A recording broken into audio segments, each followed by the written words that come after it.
Semua kalau ditanya, semuanya pasti pengen hidup bahagia.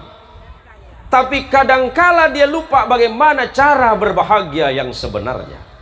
Hingga acap kali kita berpikir bahwa dengan harta akan menyebabkan kita bahagia. Uang banyak dianggap membahagiakan.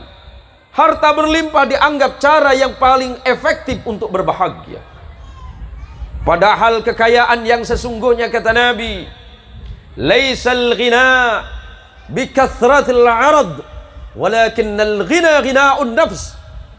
Kaya yang sesungguhnya, kata Nabi, bukan ketika hartamu berlimpah, bukan ketika kekayaanmu melimpah, kata Nabi, tetapi kekayaan yang sesungguhnya adalah ketika hatimu berbahagia kepada Allah Tuhanmu.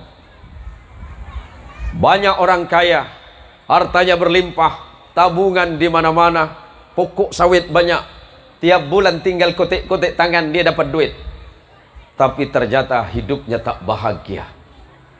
Ternyata ada di pojokan sana, rumahnya sederhana, pakaian yang dikenakan sederhana, bahkan makanan yang dimakan pun tidak berlebihan, tapi hidupnya penuh dengan kebahagiaan. Ternyata kata kuncinya adalah hidupnya barakah. Mahiyal barakah? Barakah itu apa? Sering kita mendengarkan kata barakah. Barakah yang sebenarnya adalah ziyadatul khairi ala kulli syai'in. Barakah yang sesungguhnya adalah bertambahnya sebuah kebaikan dalam setiap perkara. Ada yang mengatakan mahiyal barakah? Al-barakatu, apa yang disebut dengan barakah? Thubutul khairil ilahi, adalah menetapnya kebaikan di jalan Allah Subhanahu wa ta'ala. Walaupun hidup miskin, tapi dia tidak pernah lupa kewajiban dia bersyukur kepada Allah. Walaupun kekayaannya tak berlimpah, tapi dia selalu senang terhadap nikmat dan karunia dari Allah. Ya Allah, pagi ini terima kasih atas nikmat-Mu ya Allah. Kami berkumpul dalam keadaan bahagia ya Allah. Mudah-mudahan kebahagiaan ini adalah kebahagiaan yang sesungguhnya hingga kelak kita menghadap kepada Allah Azza wa Jalla wa Ala.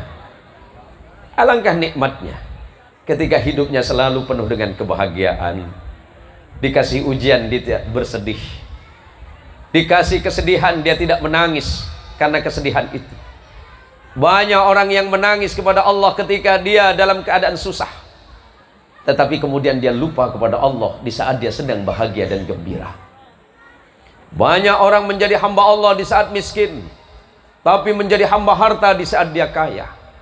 Banyak orang dekat dan senang datang ke masjid ketika dalam keadaan luar biasa susah, tetapi ketika Allah melepaskan kesusahannya, Allah jadikan kaya raya, sibuk dengan pekerjaannya, cenderung dia lalai dan abai kepada Allah. Maka Allah memperingatkan, janganlah hartamu, anak keturunanmu menyebabkan dirimu celaka di hadapan Allah. Apa yang membuat kita celaka? Karena kita lupa bagaimana cara bersyukur ketika mendapatkan harta. Tetaplah kita sujud kepada Allah, walaupun kita sekaya apapun atau semiskin apapun.